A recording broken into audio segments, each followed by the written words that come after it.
choose your co-founders very carefully if you want to have co-founders, and make sure that I mean, whether they're women or men or sort of or third gender or non-binary, that there is an understanding of allyship and the challenges that you might face, and that you feel psychologically safe with them to be able to flagging certain issues.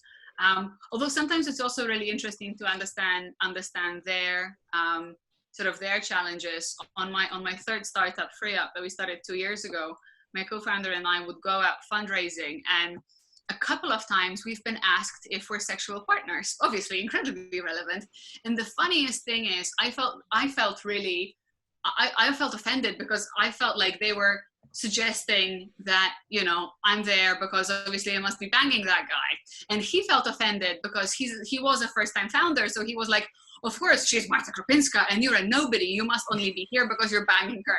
So I think sometimes it's quite interesting to be like, you know, what's really going on. But yes, choosing your co-founders and your team really carefully.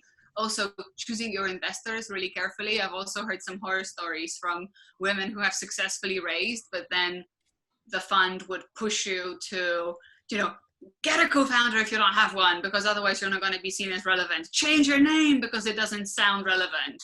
You know, don't act like this. Sort of a lot of undermining. So actually making sure, I know sort of sometimes beggars can't be choosers, and sometimes you take the money that you're given because you want to build the business that you're building, but sort of trying to have this values-based conversation with the investor and make sure that they get you. I think the only other thing I'd say is it's not great. Like, it's not great that certain groups need to work so much harder to get to where they are. And again, I will say this once again, I'm a relatively well-educated, relatively well-spoken white woman in Britain. It's not too bad for me. But if there is an element of imposter syndrome, then just making sure that you're really well prepared and that you do your homework and that you feel really confident in yourself as you go into whichever meeting, whichever situation, that generally tends to help.